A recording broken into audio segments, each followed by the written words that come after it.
Value zone hyper mart Nandamuri Balakrishna గారిచే November 28న నాచారంలో గొప్ప ప్రారంభం.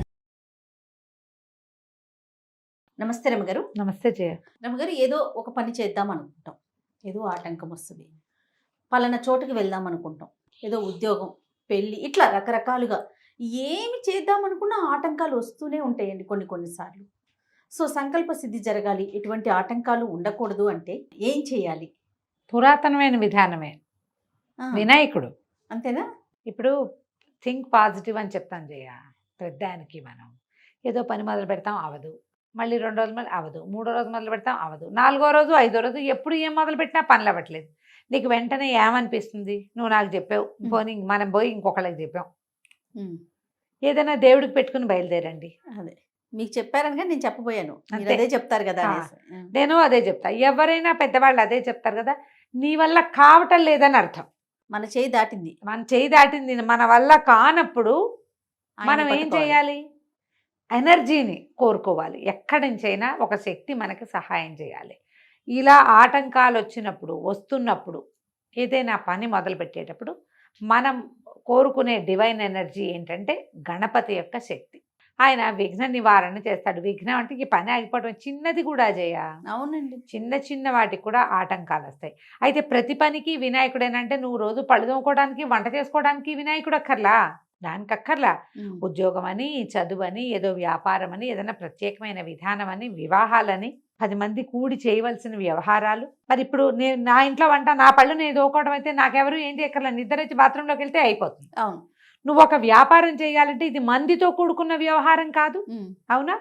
ఇప్పుడు మనం ఒక్కళ్ళమే అయితే నువ్వు చేయటం వేరు. నువ్వే పెగుల్చుకుని నిన్ను నువ్వు ఎలాగోగల లాక్కుని పళ్ళదోకో అని లాక్కుంటావు.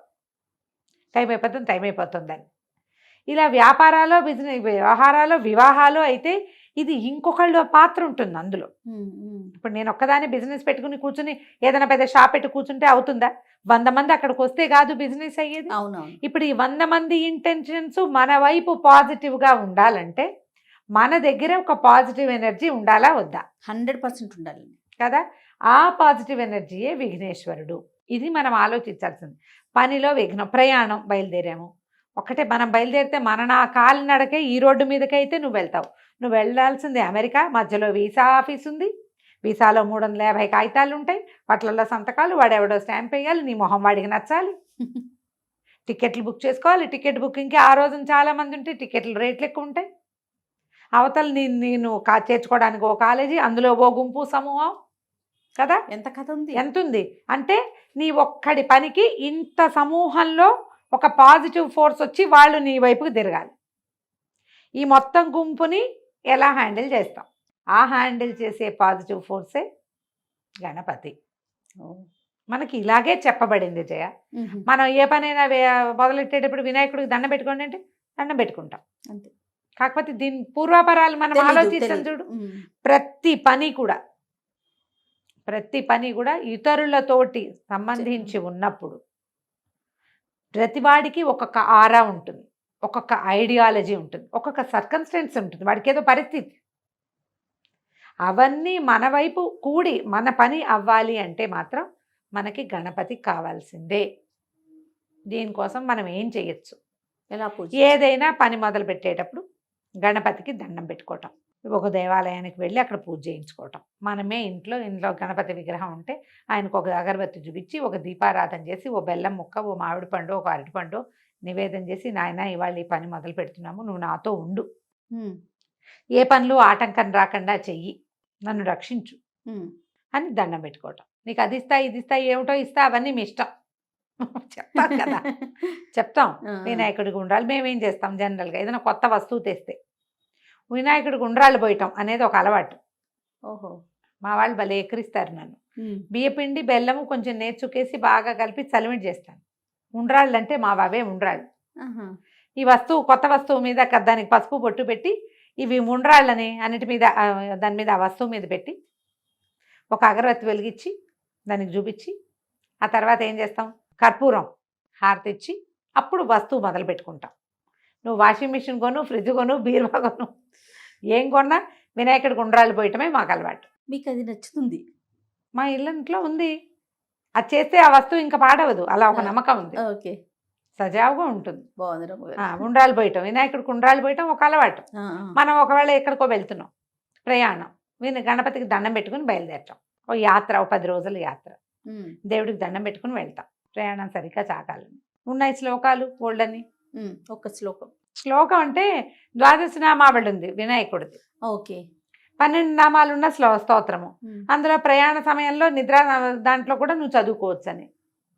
ఆంజనేయ స్వామిని తలుచుకోవటం కూడా, ఆంజనేయ స్వామిని కూడా 12 నామావళి స్తోత్రంలో ఏముంది, దాన్ని నాకు తెలుగుదే అలవాటు, అంటే ఇది ఒక పాటలాగా మా గురువుగారు చెప్పింది, అది పాడుకుంటూ ఉంటాను నేను. దానికి స్తోత్రం గబక్కను గుర్తు రావట్లా. అందులో కూడా యాత్రాకాలంలో, స్వాప్న కాలంలో, పడుకునే కాలంలో చదువుకోమంటారు.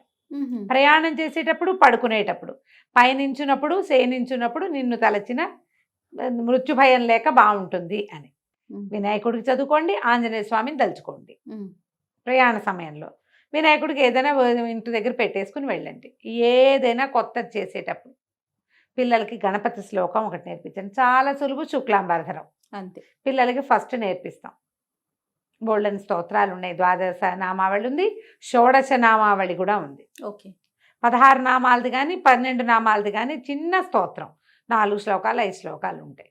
నేర్చేసుకోండి, చక్కగా పిల్లలకి నేర్పించండి. కావాలంటే లాస్ట్ టైం పెట్టినట్టుగా ఇప్పుడు కూడా నేను మెసెంజర్లో పెట్టగలను. సూపర్. అయితే స్తోత్రం టైప్ చేసి మన వాళ్ళు మరి ఏమైనా ఇస్తారేమో చెప్దాం ఒకసారి. ఓకే అండి. గణపతిది శుక్లాంబరధరమే కాకుండా ఆయన 12 నామాలో, షోడశ నామాలో చదువుకుని ఏదైనా పని మొదలు పెట్టండి. ఒకవేళ ఆటంకాలు తొలుగుతాయి. ఒకవేళ ఇందులో కూడా 2 ట్రై చేసినా కూడా మనకు అవటం లేదంటే ఆ పని మనది కాదేమో కొంచెం ఆలోచించుకోండి. వెనక్కి తగ్గమంటారు. వెనక్కి తగ్గి ఇంకో రకం మొదలు పెట్టుకోండి. ఎస్. పని సార్ట్ ఆఫ్ పనిని కానీ, మోడ్ ఆఫ్ వర్క్ని కానీ మార్చుకోండి. మార్చుకుంటే అది ఆలోచించాలి. మళ్ళీ ఇంత ట్రై చేసినాము, గణపతికి పెట్టాము, అయినా కూడా ఎందుకు అవటం లేదంటే ఇది మనది కాదేమో, ఈ రకం కాదు, ఇంకోలాగా ట్రై చేద్దాం, ఇంకో చోటకి ట్రై చేద్దాం, ఇంకో విషయం చేద్దాం, ఇలా ఆలోచించండి. మన వల్ల కానప్పుడు ఎప్పుడు కూడా డివైన్ ఎనర్జీని, భగవత్ సహాయం తీసుకోవటం అనేది చాలా మంచిది. అతని మీద వాలి వెళ్ళిపోండి. ఎవరో ఒకళ్ళు మనకు సహాయం కావాలి కదా. మనుషుల సాయం లేకుండా మనం ఏమైనా చేయగలమా? అస్సలు చేయలేము. మనుషుల సహాయం ఉన్నా కూడా అవనప్పుడు భగవత్ సహాయాన్ని తీసుకోవటం, దాన్ని చిన్నతనము, తప్పు, మాకు అట్లా అలవాటు లేదు, మా ఇంట్లో లేదు, ఎంతసేపు దేవుడి మీదే భారం వేస్తే ఎట్లా, అలాంటి మాటలు ఆడకూడదు. మనం ఈ దేవుడి మీద భారం వేయటల్లా, మనం నివేదికంటలా నువ్వు నాతో ఉండని అడుగుతున్నావు. ఎస్. ఈ నాతో ఉండు అని భగవంతుణ్ణి అడగటం నేర్చుకోండి. పిల్లలకి నేర్పండి. నీ ప్రయత్నం నువ్వు చేయి, భగవత్ సహాయాన్ని అర్థించు. నువ్వు వెళ్ళే దారిలో నీ నడకకి ఒక పాజిటివ్ ఫోర్స్ సహాయం చేస్తుంది. ఒక చల్లని గాలి నీ వెనకాల ఉంటుంది, ఒక చెయ్యి, ఆపన్న హస్తం, ఏదో ఒకటి నీ పక్కన ఉంటుంది. ఉంచుకో, ఇలా సంకల్ప సిద్ధి నెరవేరుతుంది. నెలలో మనకు 2 చవితులు వస్తాయి. వినాయక ప్రార్థన చేసుకోండి. వినాయకుడికి ఏం పెద్ద విశేషంగా ఇవ్వక్కర్లేదమ్మా, 2 గరికెపోచలు అంతే, ఓ ఇంత బెల్లం ముక్క చాలంటాడు. చాలు. నీకు శక్తి ఉండి చేయగలిగి మానేయకు. నువ్వు శక్తి లేకపోతే ఈ మాత్రమైనా అర్పించు. చక్కగా వెళ్తుంది మన కథ, ఏమీ భయం లేకుండా. ఇలా ఆలోచించండి, మీ పనులు సానుకూలం అవుతాయి. తప్పకుండా. నమస్తే. నమస్తే.